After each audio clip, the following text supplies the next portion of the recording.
أعوذ بالله من الشيطان الرجيم.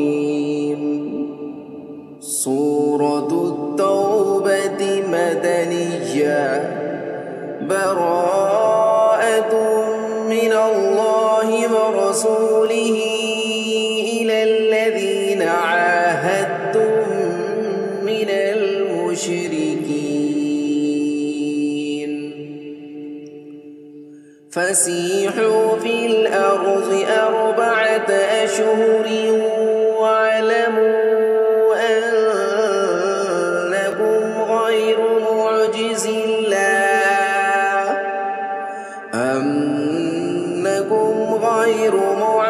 الله وأن الله مخزي الكافرين. وأذان من الله ورسوله إلى الناس يوم الحج الأكبر أن الله بريء من المشركين ورسوله فإن تبتم فهو خير لكم وإن توليتم فاعلموا أنكم غير معجز الله وبشر الذين كفروا بعذاب أليم. إلا الذين عاهدتم من المشركين ثم لم ينقصوكم شيئا ولم يظاهروا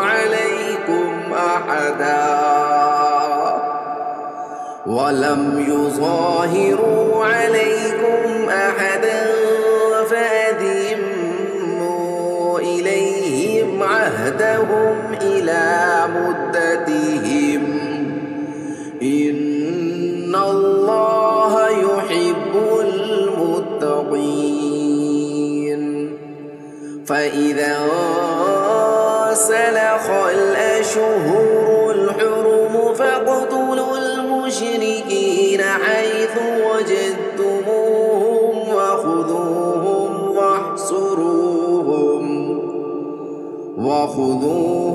واحصروهم واقعدوا لهم كل مرصد.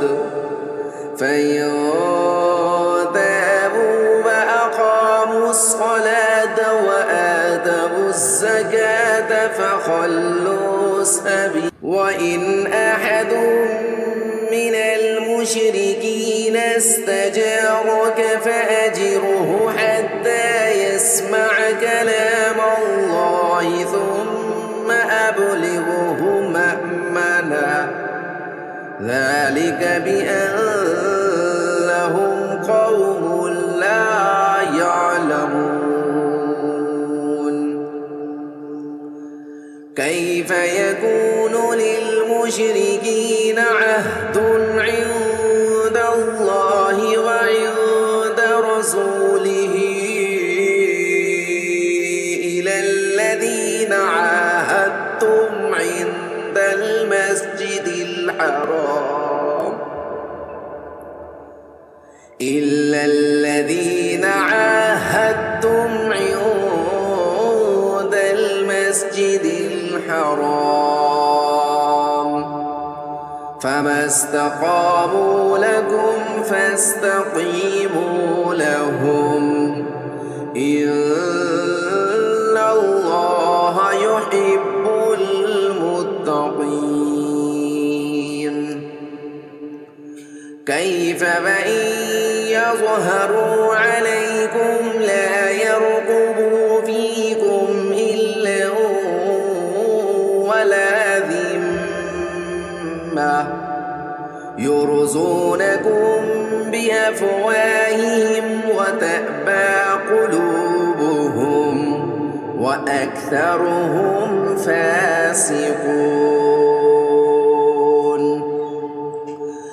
اشتروا بآيات الله ثمنا قليلا فصدوا عن سبيله إنهم ساء ما كانوا يعملون لا يرقبون في مؤمن إلا ولا ذمة وأولئك هم المعتدون فإن تابوا وأقاموا الصلاة وآتوا الزكاة فإخوانكم في الدين ونفصل الآيات لقوم يعلمون وإن نكثوا أيمانهم من بعد عهدهم وطعنوا في دينكم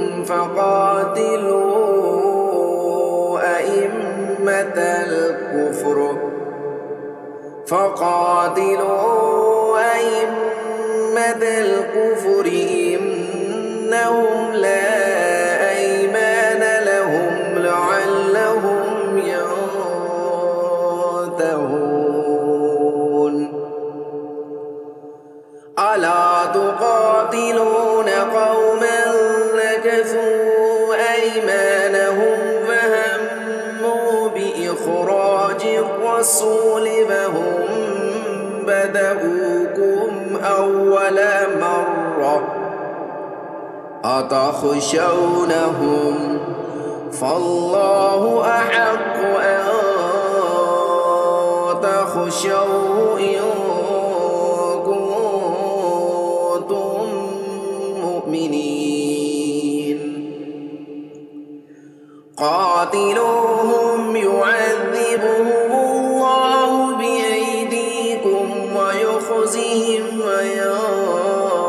وينصركم عليهم ويشف صدور قوم مؤمنين ويذهب غيظ قلوبهم ويتوب الله على من يشاء والله عليم حكيم أم حسبتم أن تتركوا ولما يعلم الله الذين جاهدوا منكم ولم يتخذوا من دون الله ولا رسوله ولا المؤمنين وليجا والله خبير بما تعملون صدق الله مولانا